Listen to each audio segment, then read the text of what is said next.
Good morning. My name is Sam. I am an alcoholic, and I am also a son of recovery. Let's start out with the Serenity Prayer.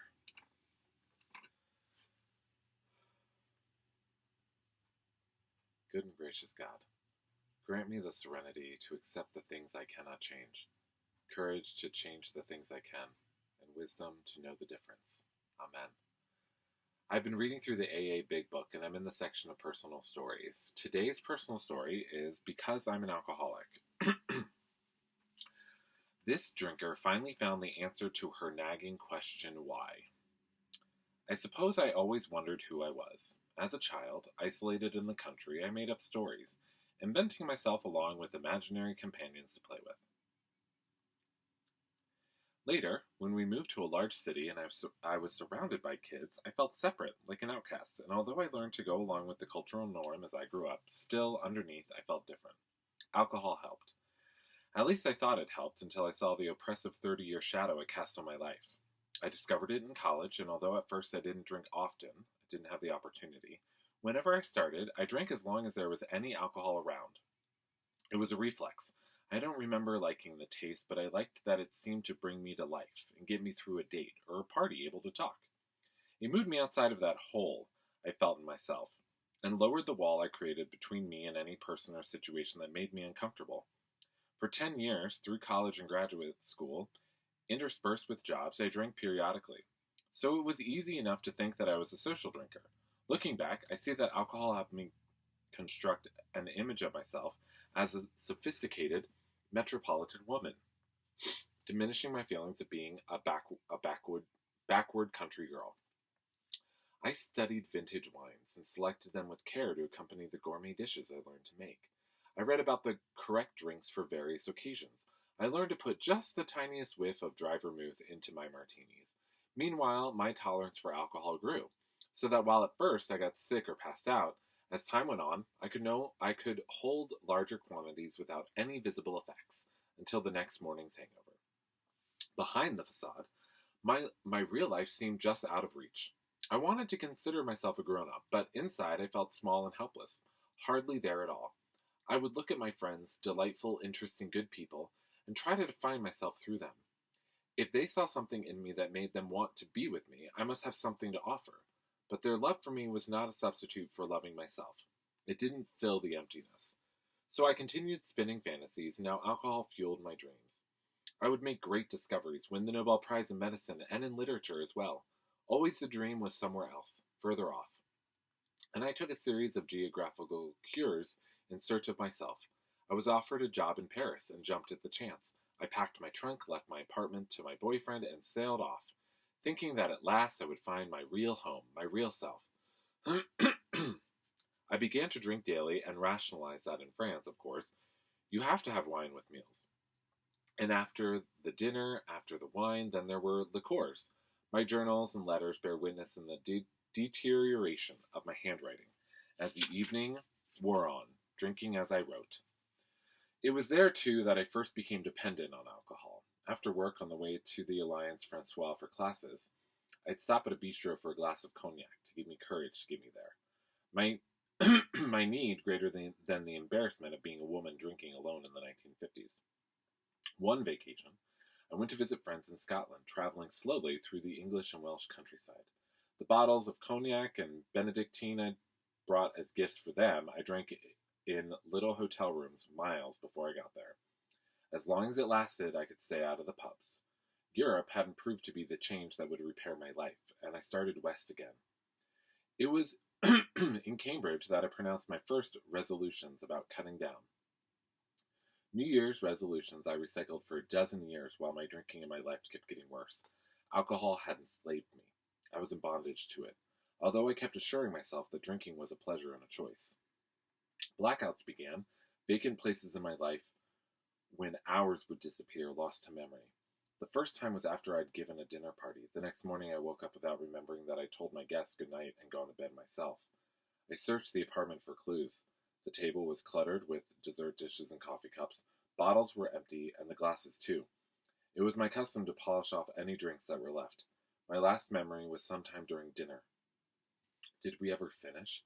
But there were plates, I was terrified that I'd done something horrendous until my friends called to tell me they'd enjoyed the evening. One time we sailed from Guadalupe to a little island for a picnic, swam to shore from the ship. After lunch and quantities of wine, I was with a French ski instructor talking to a troop of small boys on their way home from school, trying to explain to those tropical islanders what snow is like. I remember them giggling. The next thing I knew, I was back at the camp, walking to the dining room, apparently after swimming back to the ship, sailing to the port, then taking a rickety bus across the island. I had no memory of what I'd done during those hours between. The blackouts increased, and my terror increased with them. Telephone bills would inform me that I had made late night calls to distant places. I could tell from the numbers whom I'd call, but what I had said. Some mornings I woke up with a stranger who had brought me home from a party the night before. These things weighed heavily on me, but I couldn't stop the drinking that had caused them. That too gnawed away any remnants of self-respect I might have had. I was incapable of controlling my drinking and my life. I needed a drink to go any place, to the theater, a party, a date, and later to work. I would leave my apartment, lock the door, and start down the stairs, and then turn around and go back in for another drink to get me where I planned to go. I needed a drink to do anything, to write, to cook, to clean the house, to paint the walls, to take a bath. When I passed out and fell into bed early, I woke up at 4 or 5 and had Irish coffee to start the day. I discovered that beer was better than orange juice to ease my hangover. Afraid my colleagues or students would smell my breath at work, I was careful to keep my distance. When I got up late and rushed off to the lab, fortified only with coffee, my hands shook so badly it was impossible to weigh out the milligrams of compounds needed for an experiment. When I went out to lunch with another alcoholic, we might never get back to work that day. Somehow, I managed to keep my job and most of my friends. Social drinkers who were urging me to cut down on the alcohol. That counsel only made me mad, but I was concerned myself. I asked the therapist I was seeing, sometimes with beer in hand, would I have to stop? His answer was that we had to find out why I drank. I had already tried, but was never able to find out why until I learned the answer in AA, because I'm an alcoholic. With my attempts to cut down, I stopped keeping alcohol around the house, drank up whatever was there, over and over, deciding not to get more. Then, on the way home after work for an evening out, I'd have to see if I could scrape together enough money for a bottle. There were liquor stores just about every block, and I rotated them so the salesman wouldn't know how much I drank. On Sundays, when the liquor stores were closed, I had to make do with beer or hard cider from the grocery. The horrors grew, inner horrors. On the surface, it looked as though I was more or less keeping it together, but day by day I was dying inside, filled with fears I couldn't name, but which shook me to the core. My worst fear was that I was an alcoholic. I wasn't sure what that was, except that I might end up down in the Bowery in New York, where I had seen drunks curl up on the sidewalk. I made another New Year's resolution to stop drinking entirely until I could handle it, and then I told myself I could go back to wine and beer. Hands trembling, body shaky, head splitting. I survived that first day until I was fairly safe in bed in an alcohol-free apartment. Somehow, I made it through a couple more days, miserable in withdrawal. In spite of managing to stay dry that time, I have no doubt that resolution would have crumbled like the others, and I would have been drinking again if I hadn't found AA. I had left the therapist who hadn't been able to tell me why I drank, and on New Year's Eve, I went to a party at the home of my new therapist. A few days later in the group, the therapist said, "You're drinking even more than I realized. You're an alcoholic. I think you should stop drinking, see a doctor, and go to AA." My resolution had endured 3 days, and I protested. "I'm not an alcoholic." That was my very last denial. "Say it the other way," he suggested. "I am an alcoholic." It came out in a whisper, but it sounded right. I've said it thousands of times since then, and with gratitude. What I was most afraid of to admit that evening was what would set me free. The therapist told me then and there to call someone who had been in our therapy group, a doctor on the staff of a hospital alcoholism service. The therapist told me then and there to call someone who had been in our therapy group, a doctor on the staff of a hospital alcoholism service. "I'll call her tomorrow," I said. "Call her now." He handed me the telephone. When I asked her if I was an alcoholic, she said that from what she'd seen of my drinking, I might be, and suggested that I talk with her boss. Terrified, I made an appointment and kept it. She told me the symptoms of alcoholism, and I had them all. She gave me a list of AA meetings and recommended one. I went to that meeting, a small women's group. I was scared and in withdrawal. Someone greeted me and I muttered my name aloud. Someone brought me a cup of coffee. People gave me their phone numbers and urged me to call, to pick up the telephone instead of a drink. They were warm and friendly. They said, "Keep coming back." And I did. For weeks, I sat in the back of the rooms, silent when others shared their experience, strength, and hope. I listened to their stories and found so many areas where we overlapped. Not all of the deeds, but the feelings of remorse and hopelessness. I learned that alcoholism isn't a sin, it's a disease. That lifted the guilt I had felt. I learned that I didn't have to stop drinking forever, but just not pick up that first drink one day, 1 hour at a time. I could manage that. There was laughter in those rooms, and sometimes tears, but always love. And when I was able to let in, that love helped me heal. I read everything I could about this disease I have. My readings recounted the course I had lived and predicted the way I would die if I continued drinking. I had access to a good medical library, but after a while I realized the genetics and chemistry of the disease were of no use to me as an alcoholic. All that I needed to know about it, what would help me get sober, help me recover, I learned in AA. I was blessed to live in a city where there were meetings at all hours of the day and night. There I would be safe, and there, within a few blocks of my apartment, at last I would find the self I had traveled thousands of miles in search of. The slogans on the walls, which at first made me shudder, began to impress me as truths I could live by, one day at a time. Easy does it. Keep it simple. Live and let live. Let go and let God. The Serenity Prayer. Commitment and service were part of recovery. I was told that to keep it, we have to give it away. At first, I made the coffee and later volunteered at the intergroup office, answering telephones on the evening shift. I went on 12th step calls, spoke at meetings, served as group officer. Ever so gradually, I began to open, just a crack at first, with my hand on the door ready to slam it shut in a moment of fear. But my fears subsided too. I found that I could be there, open to all kinds of people from the solid base that we shared. Then, I began to go back out into the world, carrying that strength with me. I found that now I could do many things without a drink. Write, answer the telephone, eat out, go to parties, make love, get through the day and the evenings, sleep at night and get up the next morning, ready to begin another day. I was amazed and proud to have gone a week without a drink, then a month. Then I lived an entire year sober, through my birthday, Christmas, problems, successes, the mixture that makes up life. I healed physically, felt good. My senses returned. I began to hear the delicate sound of autumn leaves rattling in the wind, to feel the touch of snowflakes on my face, to see the first new leaves of spring. Then I began to heal emotionally, to experience feelings that had long been so deeply buried they had atrophied. For a time I floated on that pink cloud. Then I cried for a year, raged for another year. My feelings returned and then began to settle down to a reasonable size. Above all, I healed spiritually. The steps took me on that path. I had admitted I was powerless over alcohol, that my life had become unmanageable. That was what got me through the door. Then I came to believe that a power greater than myself could restore me to sanity. And eventually, I made a decision to turn my will and my life over to the care of God as I understood God. Years before, in my search, I had explored numerous religions and dropped them because they preached a patriarchal God, which I felt never included me. Alcoholics Anonymous, I was told, is a spiritual program, but not a religious one. Through my years of darkness, some spark of spirit remained in me, helped me survive until I found my way into AA. Then, nurtured by the program, that inner spirit grew, deepened, until it filled with emptiness I had so long felt inside. Step by step, I moved to a spiritual awakening. Step by step, I cleared up the past and got on with the present. AA is my new home now, and it is everywhere. I go to meetings when I travel here or in foreign countries, and the people are family I can know because of what we share. As I write this, in my 28th year of sobriety, I'm amazed to look back and remember the woman or child I was then, to see how far I've come out of that abyss. Alcoholics Anonymous has enabled me to move from fantasies about what I might do with my life into living it, one day at a time.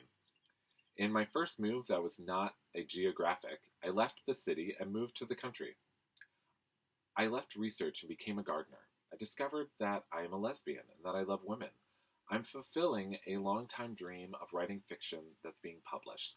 But these are things I do, aspects of the life I'm living in sobriety.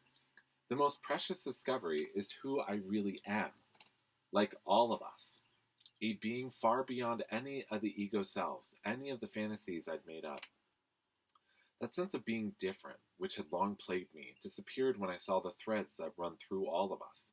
Sharing our stories, our feelings, it is the areas where we are the same that impress me. The differences are but delightful flourishes on the surface, like different colored costumes, and I enjoy them. But the basic ways we are human, the basic ways we are simple, stand out to me now. I came to see that we all are really one, and I no longer feel alone. What an amazing story. I just realized this is probably the first story of an LGBTQ person published in AA, and it is found on page 338. And again, I just read, because I am an alcoholic. There are many things in this woman's story that I relate to, especially her description of feeling like a child. There were many times I look back to, and even now struggle with, uh, feeling like a child as I compare myself to either siblings, cousins, friends, and where they are in their lives and with their careers and what they've done. And AA definitely teaches us that we can't do that. We can't compare ourselves to other people in the room and to other people in our lives. Builds resentments, makes us angry, and sets us back on a course that does not help our lives. And so this woman's discussion of feeling like a child, I really relate to. Feeling like there were times where I hadn't succeeded as others had. That brought me down, and it's no fault of theirs or my own. Well, no, my own. It's my own fault. It's none of theirs.